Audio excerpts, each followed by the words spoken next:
G'day everyone, this is a probably a little bit of a bonus video from my brake bleed that I've recently done on this Outlander. So if you want to see my bit of a brake bleed guide, I'll throw the card up whichever side it is. I'm still not used to pointing the right spot.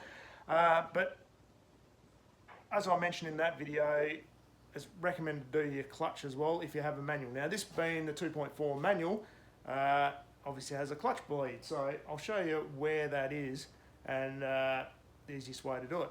Now if we go to the front of the engine, look down and you can just see it's just that little white bleed nipple there. We'll go to the bottom and have a better look.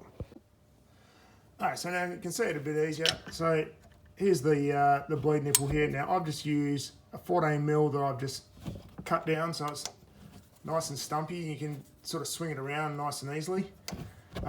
You'll need a hose just to go on there. Now I've just got this little adapter here with my hose. It just slides on nicely like that.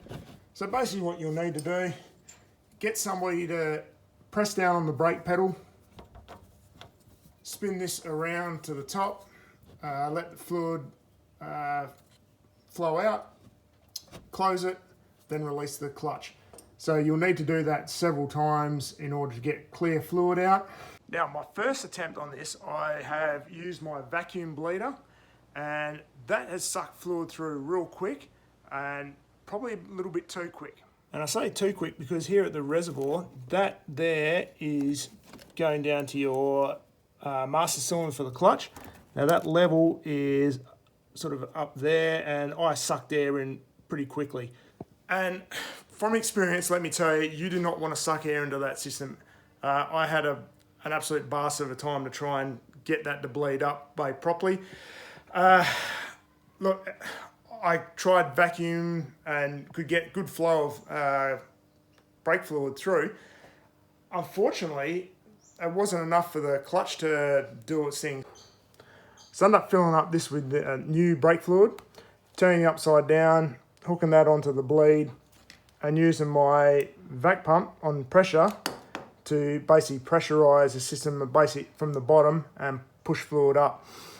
That seemed to get any air out and bled properly. I think that's probably the way to do it with this thing. So yeah, like I said, I think that reverse bleed, so pushing brake fluid from the bottom up to the top, is the way to go. It's a pain in the ass, and I was mucking about for ages trying to get fluid through and the clutch pedal to pump up in the traditional way. Just wasn't having any luck. So reverse, and that seemed to have got the trick. It took a long time, to be honest. So hopefully, learn from my mistake. Don't let that fluid accidentally get too low in the reservoir. If you just do it with an assistant in the cab doing the clutch, you shouldn't have any dramas. And yeah, just regularly keep an eye on that brake fluid level. Hope you enjoyed that tip. Thanks very much for watching. Appreciate all the likes, shares, comments. Appreciate the members as well. So Byron, thanks very much, dude. I'll give all my members a shout out at every video where I can, where I remember.